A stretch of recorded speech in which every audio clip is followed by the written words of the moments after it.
Gas homely kitchen. ഇന്ന് നമുക്ക് beetroot തൈര് കിച്ചടി തയ്യാറാക്കാം.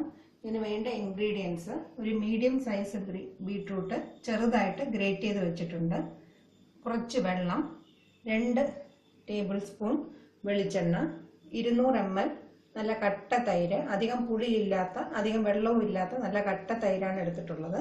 പിന്നെ വേണ്ടത് 4 ടേബിൾ സ്പൂൺ തേങ്ങ, ആവശ്യത്തിന് ഉപ്പ്, 10-12 ചുമന്ന ചെറിയ ഉള്ളി ചെറുതായിട്ട് കട്ട് ചെയ്തത്, 2 പച്ചമുളക് നീളത്തിൽ അരിഞ്ഞത്, കുറച്ച് കറിവേപ്പില, 3 വറ്റൽമുളക്, 1/2 ടീസ്പൂൺ ജീരകം, 1/2 ടീസ്പൂൺ കടുക്.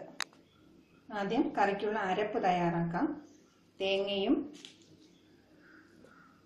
ജീരകവും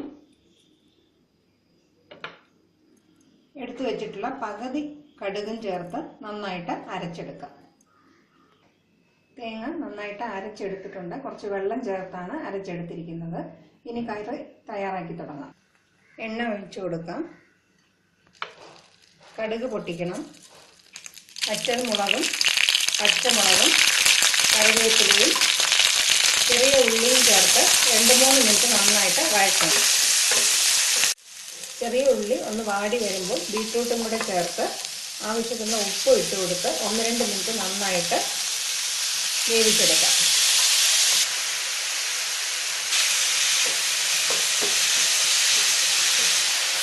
ബീട്രൂട്ടിൻ്റെ പച്ചമണം മാറുന്നത് വരെ വഴറ്റണം.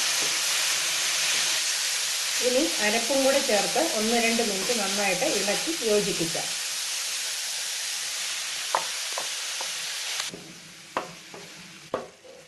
എല്ലാം നന്നായിട്ട് യോജിപ്പിച്ച് 1-2 മിനിറ്റ് ഇളക്കിയതിന് ശേഷം നമുക്ക് ഗ്യാസ് ഓഫ് ചെയ്യാം.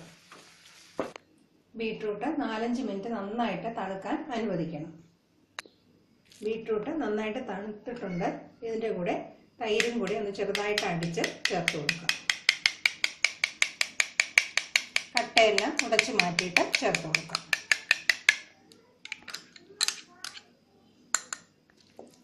നന്നായിട്ട് ഇളക്കി യോജിപ്പിക്കണം.